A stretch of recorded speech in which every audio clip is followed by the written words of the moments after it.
Hop, Bismillahirrahmanirrahim. Assalamu alaikum ve rahmetullahi ve berekatuh.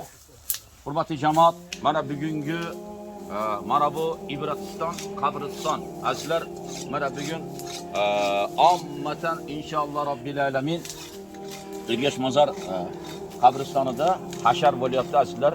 Mana o'zingizlar ko'rib turibsizlar azizlarim. Mayda shuncha hoji akalar, ukalarimiz birgalikda mana qabrlarning ustlarini azizlar chiroyli qilib tashbih tahlillar bilan, salovat durudlar bilan. Azizlar, Hazrati Payg'ambar sallallohu alayhi va sallam qabrlarni ziyorat qiling. Zero oxiratni eslatur, iymoningiz kuchayadi deyapti.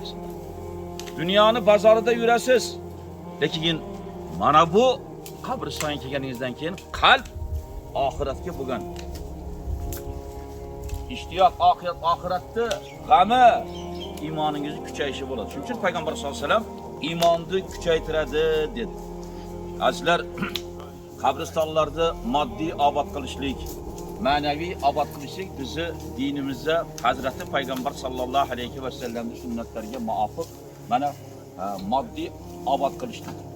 Üstlerini chiroyli qilib mana gullarni ekishlik, mana daraxtlarni ekishlik, salovat aytib turadi. Sizni bizni o'rnimizga mana bu salovat aytib turadi. Hurmatli jamoat, mana gullar, ana o tomondagi gul hayri degan gulimiz bor.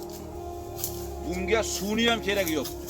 Azizlar, siz men bizga yalqov insonlar uchun sallallohu alayhi va sallam mana bu qabr jannatdan bir bog'chadir dedi kimlargadir va kimlargadir o'tli chuqur dedi. Va yana bir hadisda agar shu qabrdagi insonga izn berilsa deydi, nima qilgan bo'lar dedi.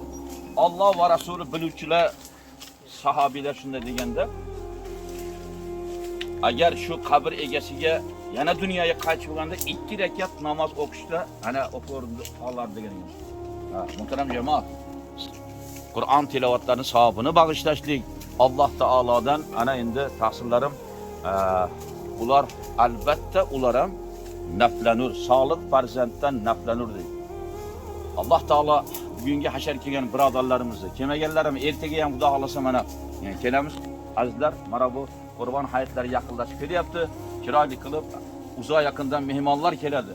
Butun sizoni obro'yi, butun ana endi ahli iymon birodarlarimizni hammamizni obro'yimiz azizlar. Shunda toza chiroyli moddiy, ma'naviy mana obod qilishlikni hammalarimizga Alloh taolo o'zi nasib ro'za aylasin. Bugungi hashar keluvchilarga ham Alloh kuch-quvvat bersin, qadamlariga ajr hasanat. Hazrati Payg'ambar sallallohu alayhi va sallam bosqirib maqtagan iymonlarni ziyoda bo'lishligi, oxiratda ana endi muhabbatini yanada yuksalishini hammamizga nasib qilsin.